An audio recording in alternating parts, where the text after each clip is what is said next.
Good afternoon. Thank you all so much for being here, and welcome to the White House. I'm Kate Brandt. I am the Federal Environmental Executive.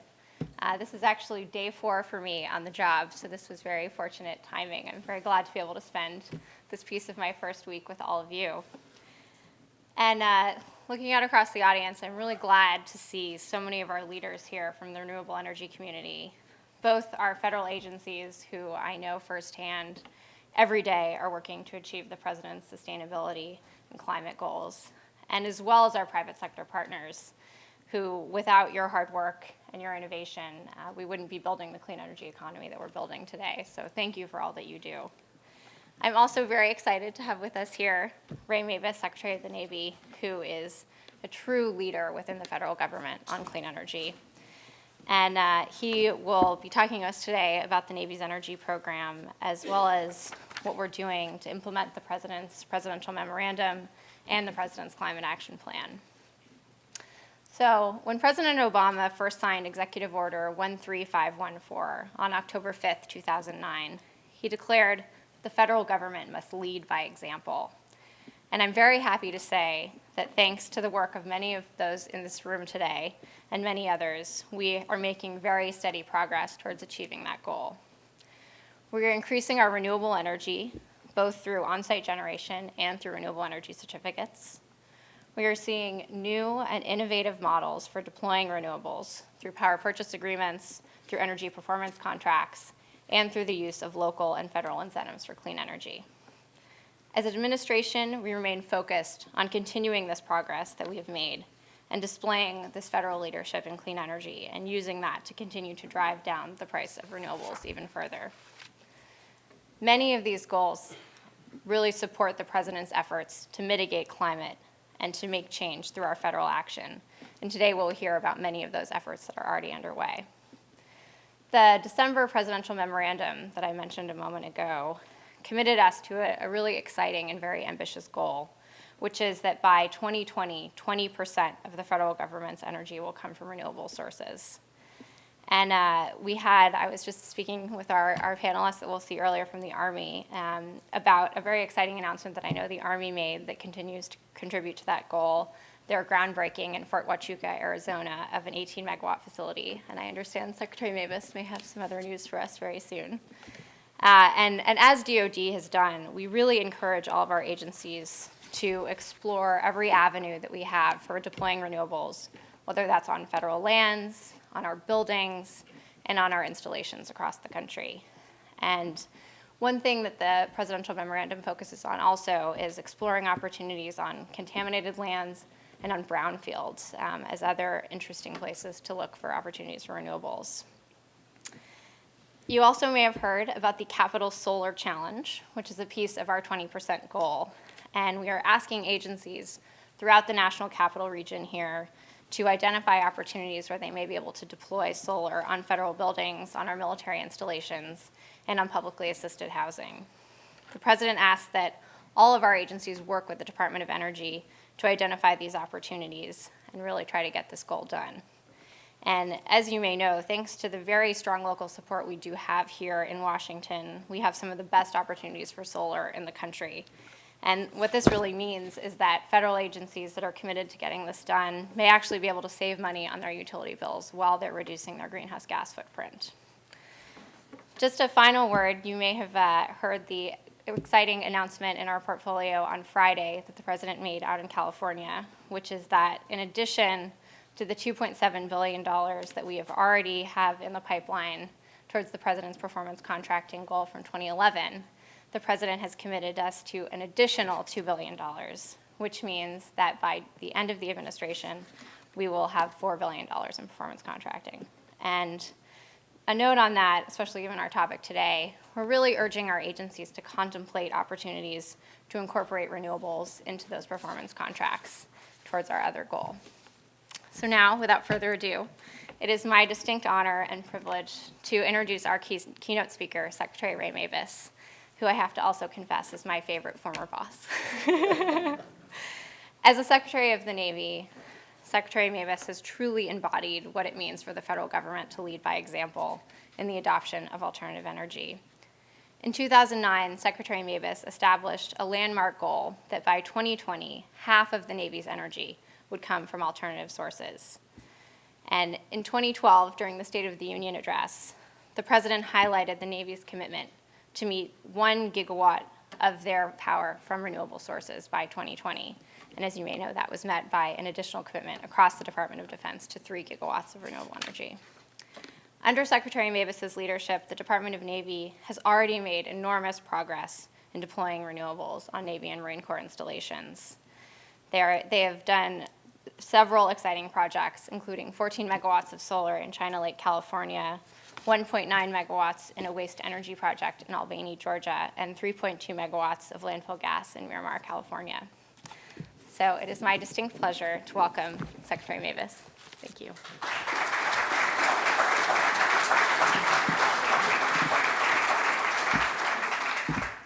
Kate Brandt, thank you so much. And,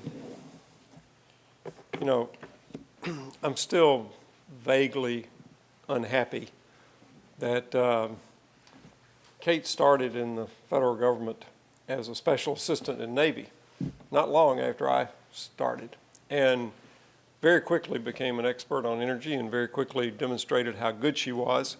And so I moved her into my office as my advisor on energy. And she kept doing amazing work. And a lot of the goals and a lot of the things that we've actually done up to this point were as a result of her innovation, her work. And then the White House called her. And she promised she would come back. They said it was for 6 months, and she didn't. First she went to the Department of Energy, and now she's here as the Federal Energy Executive. But, you know, you're still Navy. And if you ever change your mind, we still have a spot for you. I'm going to talk to you for a little while today about energy and power and about how it impacts our national security. And as you would suspect from a maritime service, I'm going to talk about it in part from a maritime perspective. 90% of the world's trade travels by sea today. And in this day of cell phones and the internet and things, more than 90% of all data goes under the sea. 8 out of every 10 people on Earth live within 40 miles of an ocean. And the future, the 21st century, is a maritime century. Whether you're looking at it from an economic standpoint, from a climate standpoint, from a security standpoint. And the thing that the Navy and Marine Corps bring, and we're unique in being able to do this, is we bring presence. Not being in the right place just at the right time, but being in the right place all the time. Regardless of what happens, regardless of what crisis or emergency comes up, regardless of what situation our leadership has to deal with, regardless of what the president is facing, we're there to give the national leadership options. And because for 7 decades we have guaranteed freedom of the seas, we've guaranteed freedom of navigation, we've guaranteed peaceful transit for all those involved in peaceful commerce. And it's unique in history that a Navy has been as dominant as ours, that has done it for everybody, and not just for ships flying its own flag. Presence is very persistent. We can stay for a long, long time. We don't take up 1 inch of anybody else's soil when we are present. My favorite recruiting poster for the Navy is a picture of a carrier strike group with our aircraft arrayed overhead, and it says, Sometimes we follow the storm to the shore. Sometimes we are the storm. And that encompasses the broad range of missions that we have. Everything from high-end combat to irregular operations to partnership building around the world to humanitarian assistance and disaster relief. We're there. As Secretary, I'm responsible for both the Navy and the Marine Corps. And I've tried to focus on the four things that make that presence possible. And I work in a building that is obsessed with acronyms and things that rhyme or are alliterative. So it's the 4 Ps: people, platforms, power, partnerships. And I want to talk about the third of those, power, energy. I have been, as Kate said, I've been talking about this and trying to act on this for almost the entire time I've been Secretary. Next week marks 5 years since I became Secretary of the Navy. And it was about 3 months after I became Secretary that we came up with these energy goals and we started working to meet them. Part of the reason that we did it is some of my history as ambassador to Saudi Arabia and seeing the impact that fossil fuels could have and seeing how nobody controls the price of oil and gas around the world. It is a true worldwide commodity. But mainly it's because it's a vulnerability for us as a military service, how we get fuel and how we use fuel. And I've been a little bit interested in the fact that some people have said, well, why is the Navy leading in this? Why is the Navy out front? Why is the Navy worrying about energy, power? Well, it's in our DNA. We went from sail to coal in the middle of the 19th century. We went from coal to oil at the beginning of the 20th century. We pioneered the use of nuclear for transportation in the middle of the 20th century. And every single time we did that, every single time, there were naysayers, including some of my predecessors as Secretary, who would say, you're trading one form of energy that you know works, and in the case of wind, is free, for something that you don't know if it works. Coal, which costs money. Or when we move from coal to oil, we've got all these investments in coaling stations around the world. You're just going to walk away from those? And nuclear, that's clearly never going to, you can never make that small enough or safe enough to put in a submarine to use just on a daily basis for transportation. Every single time, those naysayers were wrong. They were on the wrong side of history. And they're going to be wrong again. And in fact, are in the process of being proved wrong right now. The former Saudi oil minister, Zaki Amani, had one of my favorite quotes of all times. He said, the Stone Age didn't end because we ran out of stones. It ended because we invented something better. It ended because there was a new idea. And it's the same thing happening here with alternative energy.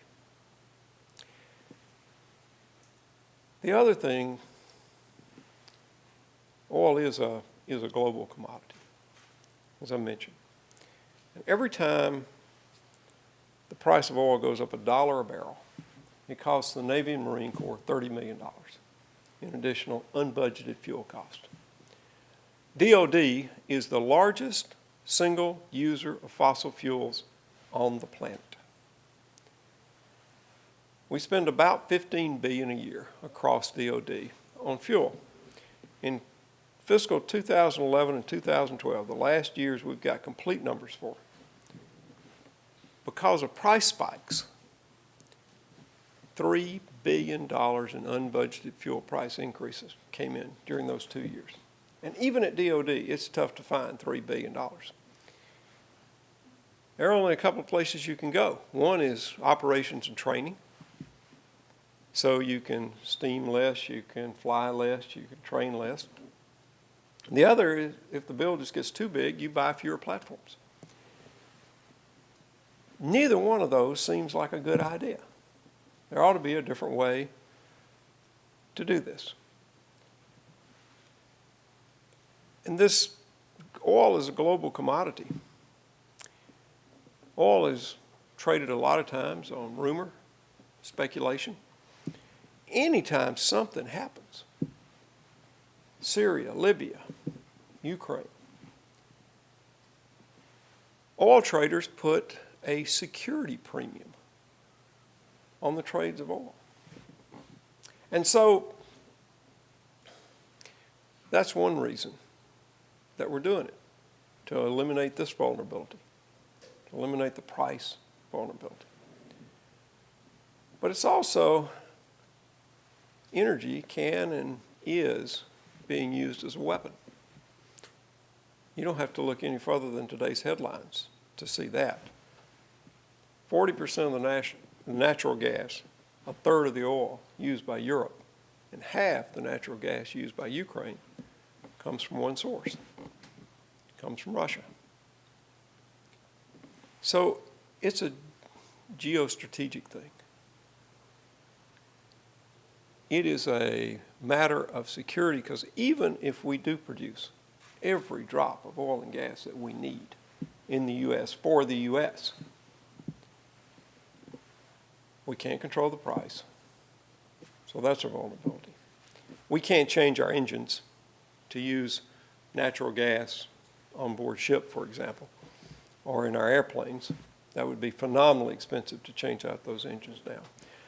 But past that, we also can't guarantee the supply of our allies and our friends around the world, even if we can guarantee our own supply from home. And so the crises that will come up because of this are things that we will have to deal with if we don't find an alternative, if we don't find a more stably priced alternative, and if we don't find an alternative that can be, for us, made here at home, that avoids some of the global price spikes. So that's why, as Kate said, 2009, I came out with energy goals for the Navy. And the biggest one is that by no later than 2020, at least half of all our energy, both afloat and ashore, will come from non-fossil fuel sources. And we're going to meet that goal. We're already a good ways down that road. At sea, we're already beginning to steam and to fly on a 50-50 mix of avgas and biofuels or marine diesel and biofuels. One of the things that the President directed in the spring of 2011 was he directed the Department of Agriculture, the Department of Energy, and the Department of the Navy to come up with a nationwide biofuel industry, geographically dispersed and cost competitive. And what we brought two things to that endeavor. One is we brought a market, because we're big enough that we can create a market, or we can certainly help create a market. The other thing was we brought something called the Defense Production Act that says, it was passed in 1950, it says that if there's something needed for the national defense that is not produced or not produced at scale, that we can invest in companies to get it up to scale and then get out. Using that, working with energy, working with agriculture, we now have 4 companies, 4 biofuel companies, committed to producing 160 million gallons of biofuel a year starting in 2016 at less than $3.50 a gallon. All four of them use different feedstocks. I don't particularly care what the technology is. The technology is there, though, and the technology is always going to be changing. But ashore, prices for things like solar and wind are plummeting. It's already very competitive most places, and particularly places where we have bases, Hawaii, Diego Garcia, Japan, Southern California. We are a seagoing service, but we also have 117,000 buildings, 3.5 million acres of land. And I was proud of the Army for their announcement in Arizona. I was just out at Yuma, and they do have a bit of sun in Yuma. We started putting solar panels in at Yuma in 2009, but Army's going us one better in terms of a solar field there.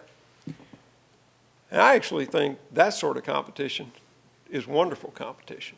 It pushes us. It pushes the different services to compete. And I'm happy to compete on that, and I think that the services are better for it, and I think that America's better for it. And I also think it's going to end up exactly like Army-Navy football. 12 years in a row, but who's counting?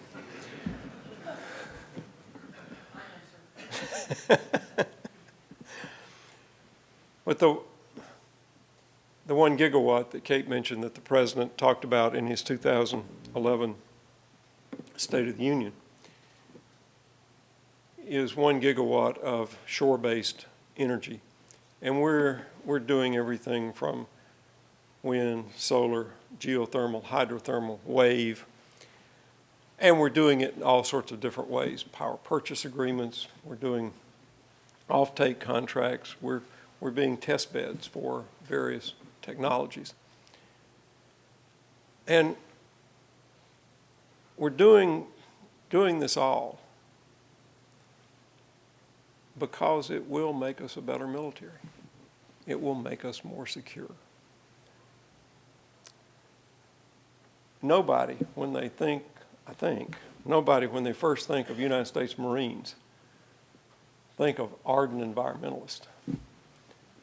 Marines tend to blow things up. But they have embraced this more than any other service. Because one of the things they know is that it saves lives. And it makes them better fighters. At the height of the fighting in Afghanistan, 3rd Battalion, 5th Marines in Sangin took in a bunch of different alternative energy sources. One of them were solar blankets that about so big that they could use to power their radios, GPSs. It saved 700 pounds of batteries for one company of Marines. And we were losing a Marine, killed or wounded, for every 50 convoys of fuel we brought into that conflict. That's way too high a price to pay. The technology has moved, and Marines twice a year have something they call XFOB, Experimental Forward Operating Base, that they reach out to the private sector and say, what have you got? What have you got that we can use? And now these things are becoming a part of just the normal Marine kit. In fact, when I was at Yuma, one of the questions I got on an all-hands call was, sir, we had all these alternative energy things in theater in Afghanistan. When are we going to get them here? We like them. We think that this is the future. And so that's what we're working on, and we've made a lot of progress. We've got a long history of working with other government agencies and working with the private sector to figure out how we can do this, how we can make this change in energy, how we can make the change in culture that it's going to require. And I do think that it has some great side effects. It does have an effect on climate change. It does help the environment and make us better stewards. It's not the main reason we're doing it. We're doing it to be better fighters. But it's certainly a nice benefit, and it's going to have an impact on us because climate change is having an impact already on the mission of the Navy and Marine Corps. You only have to look at the melting of the ice in the Arctic, the opening up the Northwest Passage, the beginnings of concern over minerals and resources in the Arctic, to know that that's going to be a place that we're going to have to assume some responsibilities and have to have as our focus. And finally, I get asked sometimes, not as much as I used to, but why in these days of fiscal austerity should we invest in things like alternative energy? Why shouldn't we use our money in different ways? And my response is, we can't afford not to do it now. Because if the price of oil and gas keeps spiking, we're going to buy fewer ships. We're going to buy fewer aircraft. We're not going to train as much. We won't have the things we need to do the job we have to do if we don't make those investments today. With apologies to my friends at Army,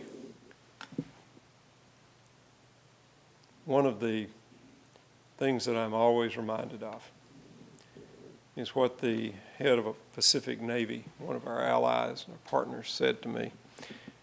He said that soldiers tend to look at maps and boundaries. Sailors and Marines look to the open sea, look to the open horizon. They don't see boundaries. They don't see limitations. They see the future. That's what we're doing in energy. Looking to those open horizons. Looking to the future. And the sailors and Marines will be there at the leading edge of that future. So from the Navy, Semper Fortis, forever courageous. From the Marines, Semper Fidelis, forever faithful. Thank you all very much.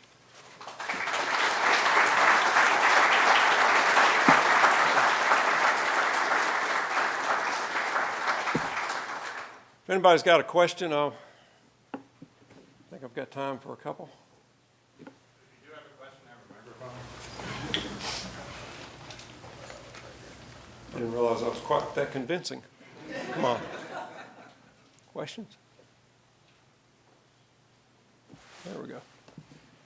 All right. I have a tradition. First question on all hands call gets a coin. So. Oh. See, should I ask you? Oh, thank you. Well, then hopefully you'll like this question, because I like this coin. So, Caroline D'Angelo with the State Department, and we're doing a lot of different things following in your great footsteps.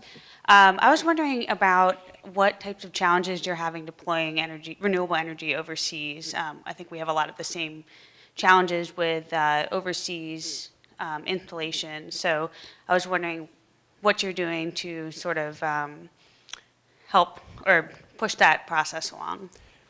Well, you're right. Sometimes there's legal requirements and this sort of thing. Sometimes for us, they're operational things. It's really hard to put a wind farm near where you're landing aircraft. But one of the things we have found, I mean, some of the places I've mentioned, Japan, Diego Garcia, Spain, where we're putting 4 destroyers, is that their governments are becoming increasingly concerned about their vulnerability on fossil fuels. And we haven't hit nearly as much resistance as we anticipate. And in fact,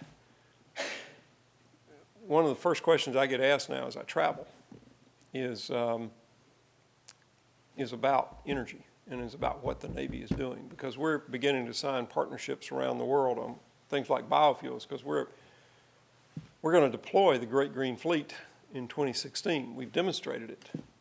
And that's a carrier strike group that's all the ships, carries nuclear, all the other ships are sailing on 50-50 blend of biofuel and diesel. The aircraft are flying on a 50-50 blend of avgas and biofuels.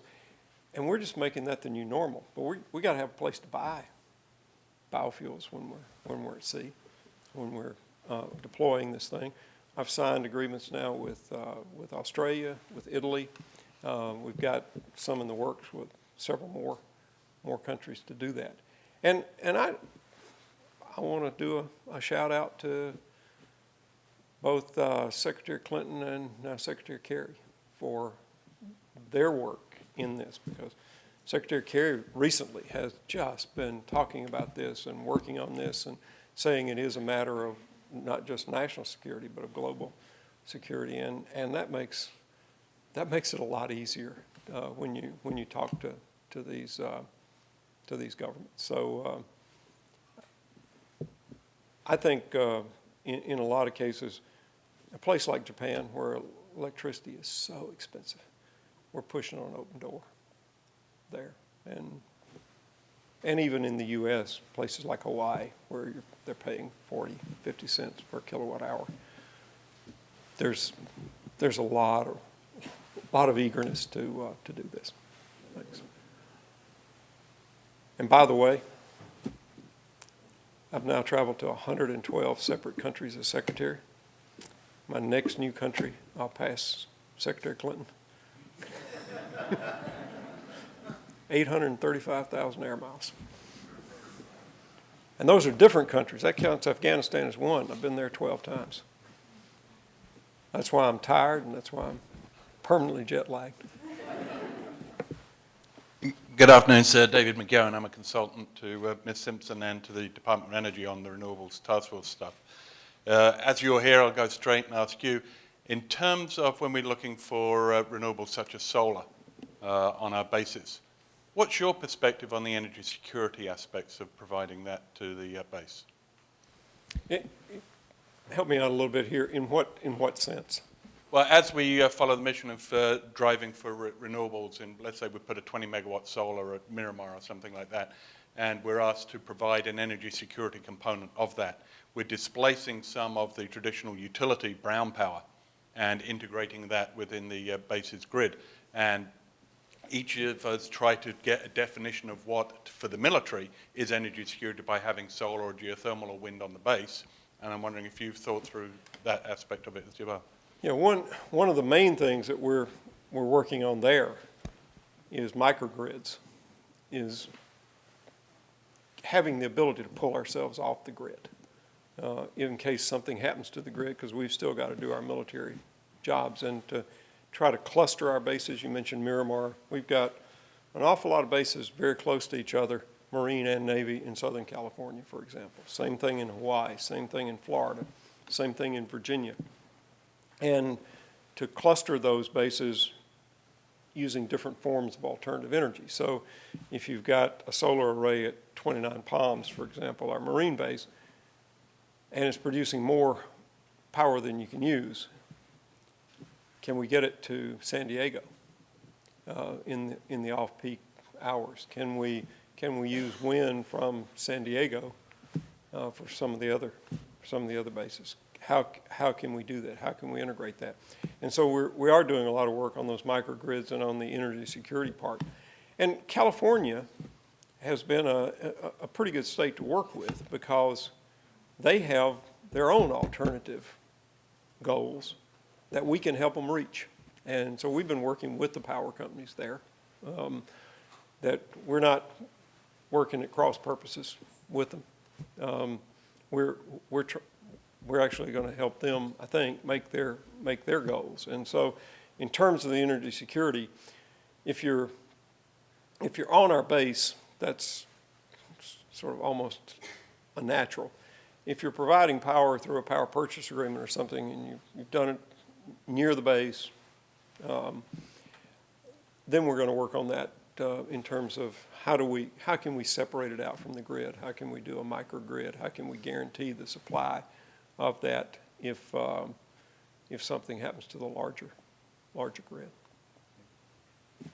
One more.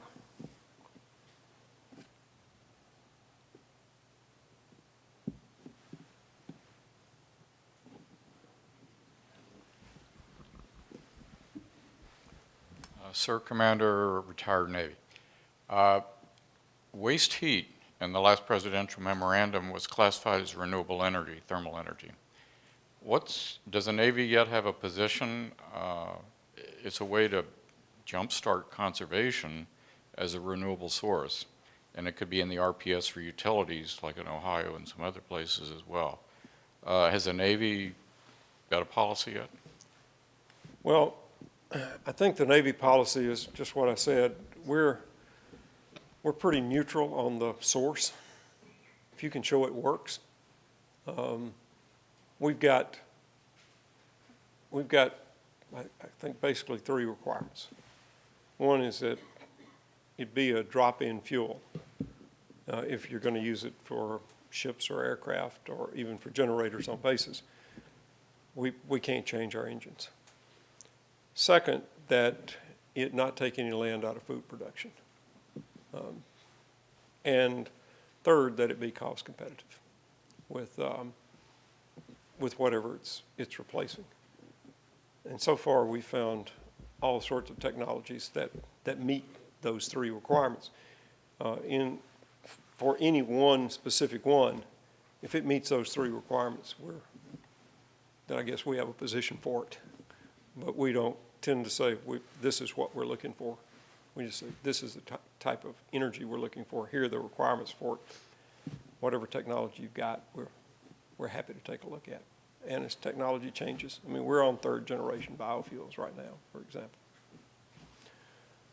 Once again, thank y'all for having me. Thank y'all for what you're doing. I mean, the partnership that we have with the agencies, and particularly Army, the partnerships that we have with industry. And we can do any of this without those partnerships. And the thought, the innovation, the creativity that comes from the outside, Navy and Marine Corps, from outside the military, into this, is what's driving a whole lot of it. Now, we've shown in the military that once we adopt things, that it tends to spread pretty rapidly. Internet, GPS, flat screen TVs are 3 pretty good examples of that. So I think that this collaborative working together, both inside the federal government and with the private sector, is what's going to make this such a resounding success as it's already beginning to be. Well, thank y'all.